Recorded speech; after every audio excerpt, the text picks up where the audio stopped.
अस्सलाम वालेकुम। साक्षी खबर में आपका इस्तकबाल है। आज 15 ज़िलक़अदा है। सुर्खियों से पहले सुनते हैं हदीस शरीफ। बिस्मिल्लाहिर्रहमानिर्रहीम।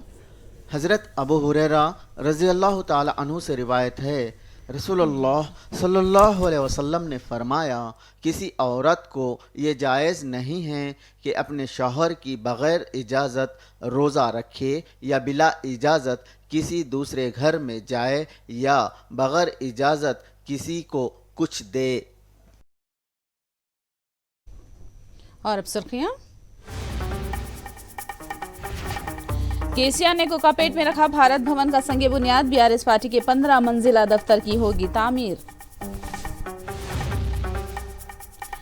एपी और तेलंगाना में हज कैंप्स का आगाज। 7 जून को पहली परवाज आजमीन की रिपोर्टिंग का सिलसिला शुरू। आज शाम एपी काबीना सब कमेटी का मुलाजमीन तंजीमों के साथ इजलास। मुलाजमीन के मसाइल के हल के सिमत अहम फैसले किए जाने का इम्कान। विजयवाड़ा में वायसर कांग्रेस अक़लियती सेल का इजलास। अक़लियतों को क़रीब करने की हिकमत अमली पर किया गया गौर।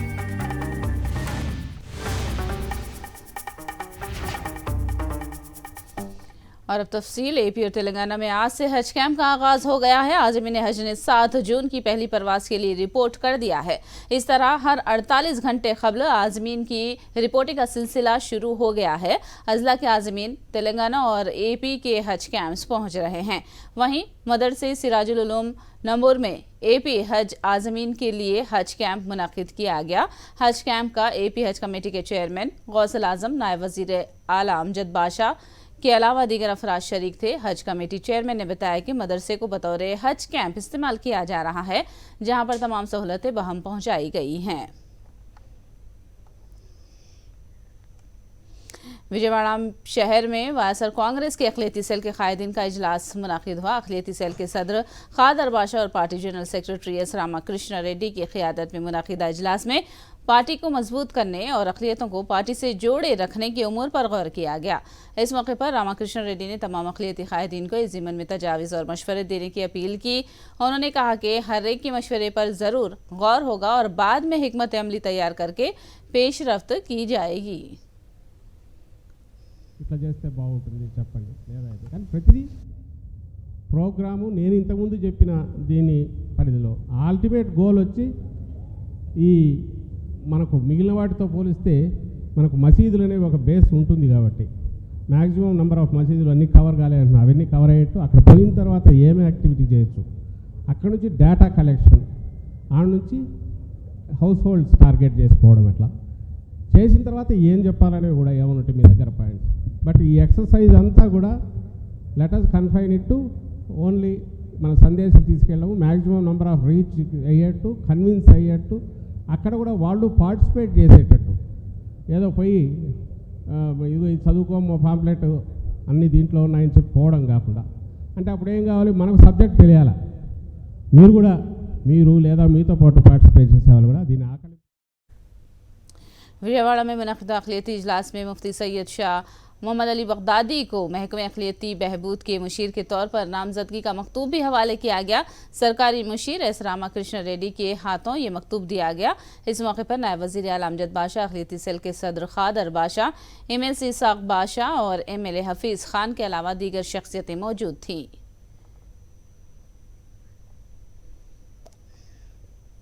वज़ीर आला जगन मोहन रेड्डी के पोलावरम दौरे के लिए अहदेदारों ने तमाम इंतजाम मुकम्मल कर लिए हैं। कल वज़ीर आला जगन पोलावरम का दौरा करने वाले हैं।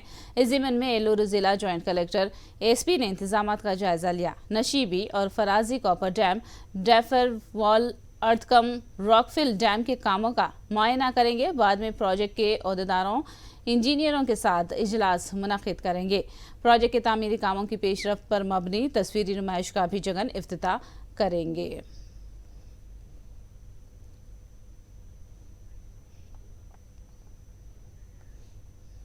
आज शाम मुलाजमीन तंजीमों के साथ एपी काबीना सब कमेटी का इजलास मुनक़िद होने वाला है। मुलाजमीन के मसाइल से मुताल्लिक़ अहम फैसले किए जाने का इम्कान है। याद रहे कि 7 मार्च के इजलास में हुकूमत ने जो फैसला किया था उस पर अमल भी कर दिया है। बताया जाता है कि आज शाम के इजलास में मजीद कलीदी फैसले किए जा सकते हैं। इस इजलास में शिरकत के लिए हुकूमत ने 13 मुलाजमीन तंजीमों को मुज़ाकरात के लिए दावत दी है। ओडिशा में आज माल बरदार ट्रेन पटरियों से उतर गई। ओडिशा के बारगढ़ जिले के मधापल्ली में यह हादसा पेश आया। ताहम इस हादसे में किसी जानी नुकसान की इत्तला नहीं है। ईस्ट कोस्ट रेलवे ने वजाहत की है कि ये माल गाड़ी चलाने का इंतजाम एक सीमेंट तैयार करने वाली एक खानगी कंपनी के जिम्मे है। ओडिशा में माल बरदार ट्रेन ऐसे वक्त पटरियों से उतरी जब 3 दिन पहले 3 ट्रेनों के टकरा जाने से भारी जानी नुकसान हुआ था।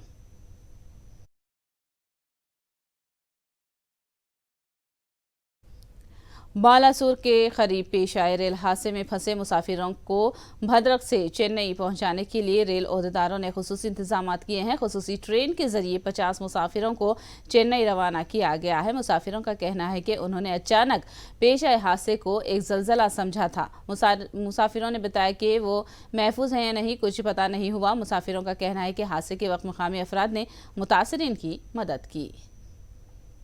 नहीं, उस समय कोई नहीं था उधर। मैं लोग सब डब्बे में गिर रही थी। तो उस समय एक उधर ग्राम का एक लोग आया था। वो मेरे को और मेरे हस्बैंड को डब्बे से निकल लिया। मैं कलकत्ता से चेन्नई ट्रेवल कर रही हूँ। चेन्नई पीपल ने वेस्ट बंगाल का पीपल चेन्नई ट्रीटमेंट के लिए जा रही है। उस दिन बहुत जोर से ट्रेन का आवाज़ आया और ट्रेन पलट गई। एस2 में 51, 52, 53, 54 ट्रेन में ही जितने यंग लोग थे जवान भाई खिड़की से उतारे हम लोगों को बाहर किए। उधर से हम लोग खुद अपने से सोरो गए। सोरो जाकर हम लोग होटल में रहे 2 दिन के बाद फिर यहाँ आए।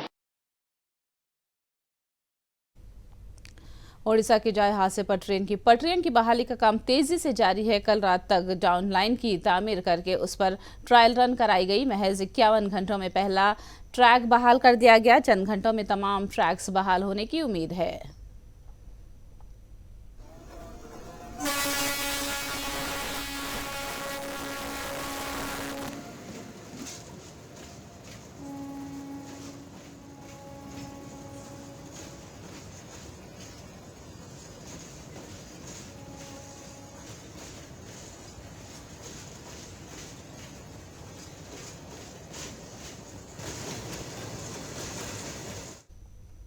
बालासोर ट्रेन हादसे के बाद आंध्र प्रदेश के मुतासरीन की रियासत हर मुमकिन मदद कर रही है। भुवनेश्वर, कटक और बालासोर में आंध्र प्रदेश के IAS और IPS ओहदेदारों को मुतासरीन की मदद के लिए तैनात किया गया है।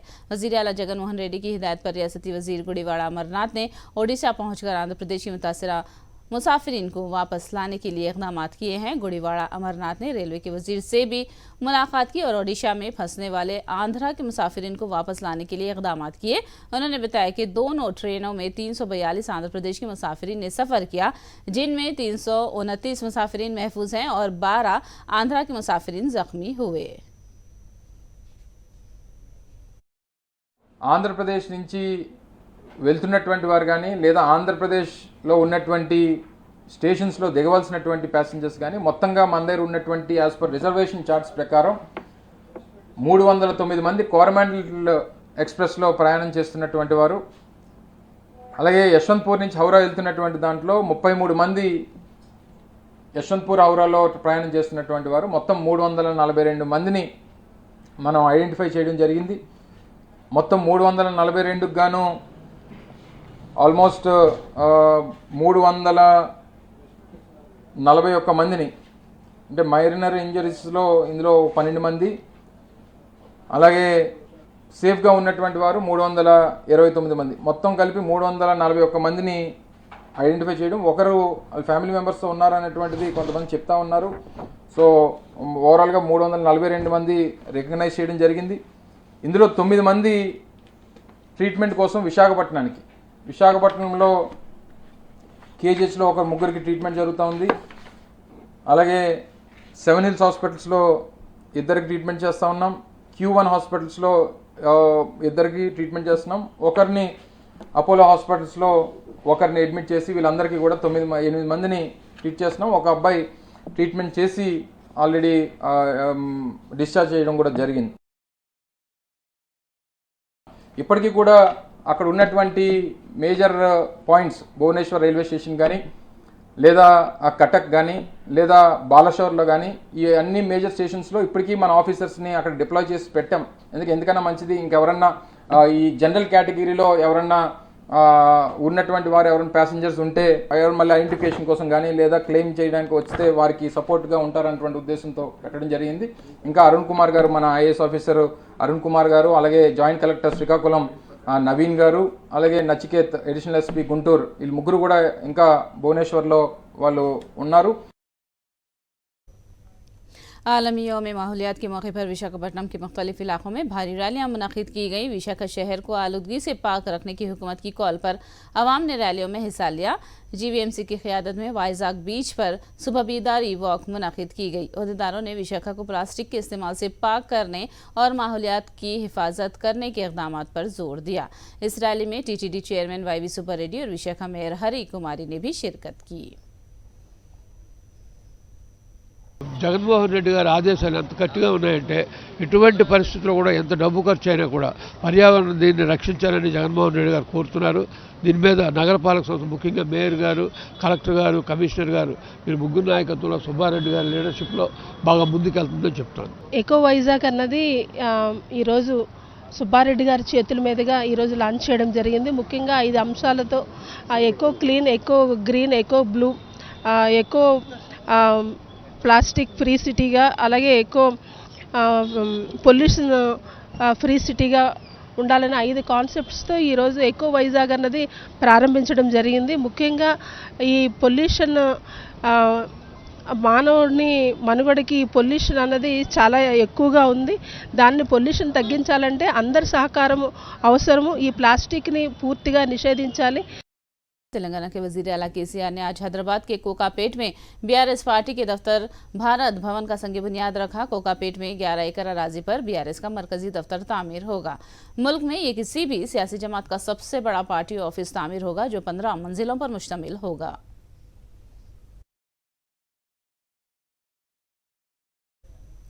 टीएसपीएससी पर्चा मामले में रोज एक नया मोड़ आ रहा है। इस केस में सियासी कायदीन के औलाद के नाम सामने आ रहे हैं। एईई की मुलाजिमत दिलाने के लिए 75 लाख रुपए का डीई रमेश की जानिब से करीमनगर के एक अवामी नुमाइंदे से मुआहिदा किए जाने की खबर है। बोमिकल के साबिक एमपीटीसी की बेटी ने एईई इम्तिहान में शिरकत की। बताया जाता है कि साबिक एमपीटीसी एम श्रीनिवास से मिलकर रमेश ने 75 लाख रुपये का मामला तय की और इनकी बेटी को एक इलेक्ट्रॉनिक डिवाइस दी। अवामी नुमाइंदे के साथ मुलाजिमत हासिल होने के बाद ही रकम अदा करने पर दोनों ने इत्तेफाक किया और इलेक्ट्रॉनिक डिवाइस के बदले कोई लेन देन नहीं हुआ। खम्मम जिले में सियासी गर्मी शदीद हो गई है। साबिक एमपी पोंगुलेटी के ग्रुप पर रियासती वजीर पी अजय कुमार ने शदीद तनखीद की। उन्होंने रिमार्क किया कि खम्मम में नए भिखारी तैयार हो चुके हैं। रघुनाथ पालम मंडल के राना के तांडा में यौम किसान तकरीब के दौरान अजय कुमार ने इन ख्यालात का इजहार किया। उन्होंने इल्ज़ाम लगाया कि केसीआर हुकूमत बेदखल करने के लिए कुछ लोग पैसे के जोर पर कोशिश कर रहे हैं, जिन्हें अवाम मुनासिब सबक सिखाएंगे।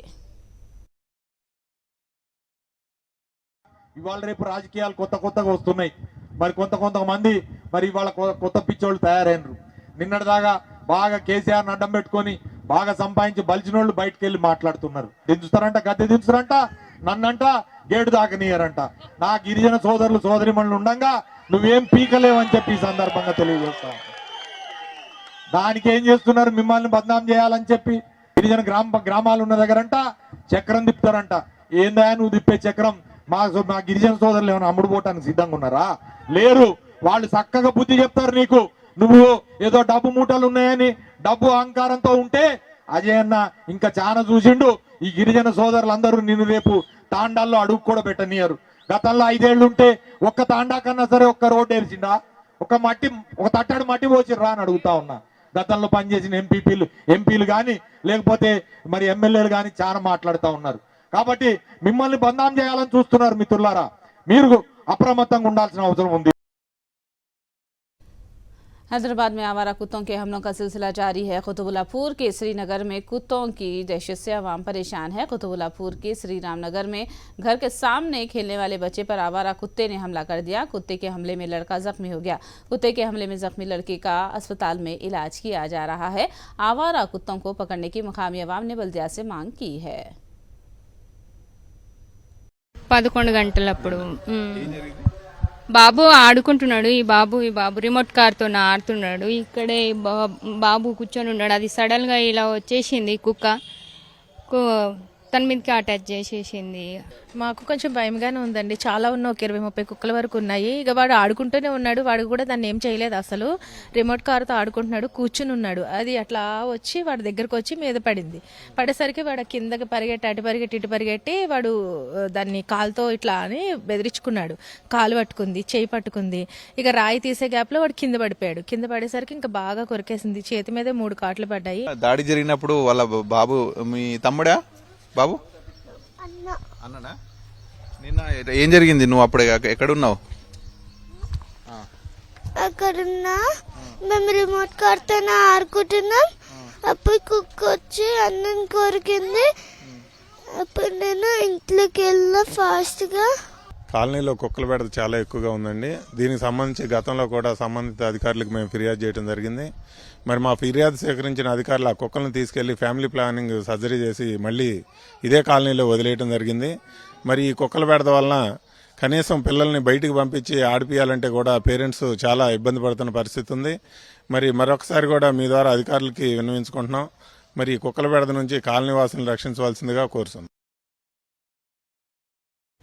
निर्मल के बासरा ट्रिपल आईटी अहदेदारों पर फिर एक मरतबा तलबा को हरासा करने का इल्जाम लगा है। अहदेदारों पर इल्जाम है कि उन्होंने तलबा को सामान के स्टोर रूम्स की मुंतकिली के लिए इस्तेमाल किया। छुट्टियां खत्म होने के बाद जैसे ही तलबा क्लासेस के लिए हाजिर हुए उन्हें अहदेदारों की जानिब से हरासा करने की शिकायत की गई। तलबा के सरपरस्तों ने तलबा को हरासा करने पर अहदेदारों के रवैये पर बरहमी जाहिर की। तलबा के सेमेस्टर इम्तिहान का इस हफ्ते आगाज होने वाला है।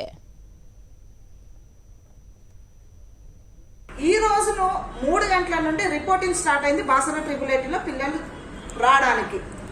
7th నుండి పిల్లలకు ఎండ్ సెమిస్టర్ ఫైనల్ ఎగ్జామ్స్ ఉన్నాయి.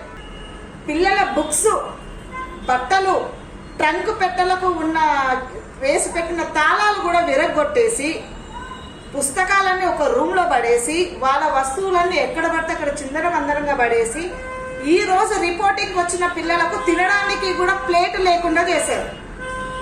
వచ్చిన పిల్లోడు ఎగ్జామ్స్ కోసం వస్తున్న పిల్లలు తినడానికి ప్లేట్ వెతుక్కోవాలా, చదువుకోవడానికి బుక్స్ వెతుక్కోవాలా, వేసుకున్న బట్టలు వెతుక్కోవాలా, ఎగ్జామ్స్ రాయాలా? ఒక్కసారి మీరు ఆలోచించండి. ఎందుకు మా పిల్లల మీద మీరు ఇంత వివక్షత చూపిస్తున్నారు అనేది నేను సూటిగా అడుగుతున్నా. 25 రోజులు ఇచ్చిన మీరు వెకేషన్స్ కోసము మొత్తం అదేదో ఇప్పుడు ఎండ్ సెమిస్టర్ ఎగ్జామ్స్ అయిపోయి వీళ్లకు వేరే అలాట్మెంట్ ఇచ్చినాక కూడా ఏదో వాళ్ళు వాంటెడ్లీ అక్కడ పెట్టినట్టుగా మీరు వాళ్ళ వస్తువులన్నీ తీసేసి బయట పడేస్తే ఈ రోజు పిల్లలు ఏం చేయాలి? యాజమాన్యం సమాధానం చెప్పాలి.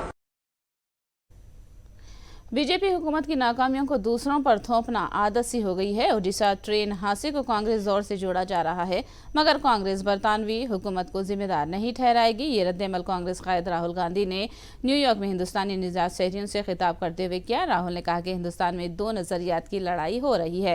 एक नजरिया दस्तूर और जमहूरियत का है जिसकी कांग्रेस हिमायत करती है, दूसरा नफरत का नजरिया जिस पर RSS और बीजेपी यकीन रखते हैं।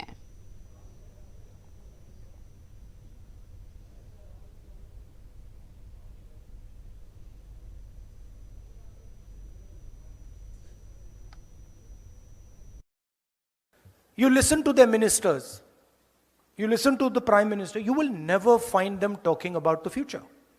They will only talk about the past. And they will always blame somebody else for the past.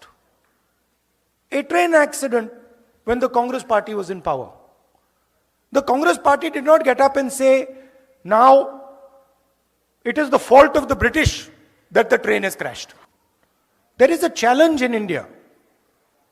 There is an attack on the democratic structure of our country. Full-scale attack on our institutions, on our judiciary, on our media, and it is your responsibility and our responsibility to defend the idea of India. And the idea of India, the central piece of the idea of India, is our constitution and our democracy. Bihar के भागलपुर में ज़ेरे तामीर पुल के मुनहदिम हो जाने के बाद एक गार्ड लापता हो गया। एनडीआरएफ और एसडीआरएफ की टीमें लापता गार्ड की तलाश कर रही हैं। ये ज़ेरे तामीर पुल दूसरी मरतबा मुनहदिम हुआ है। इस पुल की तामीर पर 1700 करोड़ का खर्च आया है। मकामी लोगों ने पुल की तामीर सिंगला कंपनी के बजाय दूसरी मियारी कंपनी के हवाले करने की मांग की है।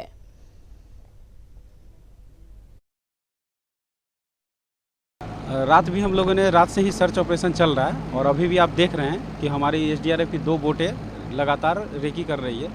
बडी 24 आवर में खुद ब खुद बाहर आ जाएंगे अगर पानी में होगी तो हम लोग ऐसे भी उसको दूर दूर तक देखकर कवर कर रहे हैं। और रही बात मलबा में दबे होने की, तो इसके लिए थोड़ा समय लगेगा, लेकिन हम लोग वहाँ से भी इसको रिकवर करने का ये तो हो गया कि मिसिंग है, ये तो आप लोगों की तरफ से भी हाँ एक मिसिंग मानकर चल रहे हैं हम लोग, ठीक है ना, क्योंकि जैसा बताया जा रहा है कि एक गार्ड मिसिंग है, तो इस तरह से हम लोग एक मिसिंग मानकर चल रहे हैं। वो सिंगला कंपनी का ही गार्ड था? हाँ, सिंगला कंपनी में ही कार्य करता था। कौन था आपका लड़का था? भतीजा।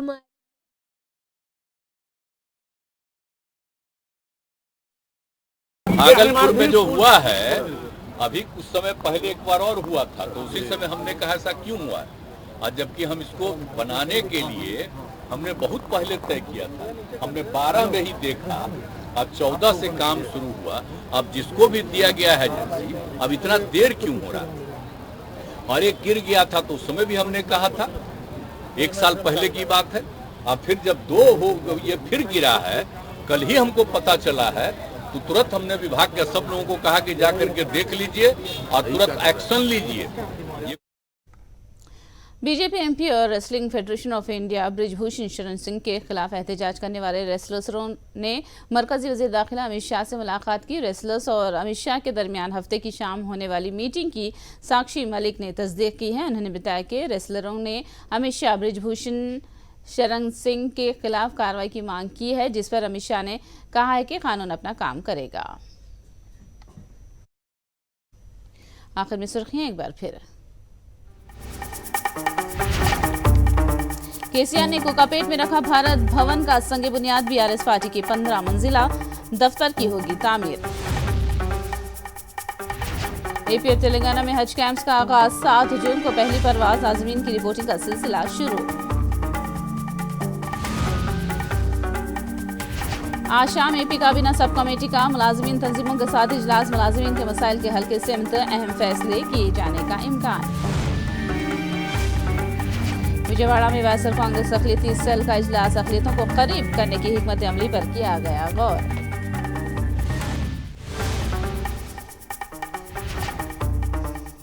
साक्षी खबर में फिलहाल इतना ही। साक्षी टीवी पर खबरों का सिलसिला जारी रहेगा।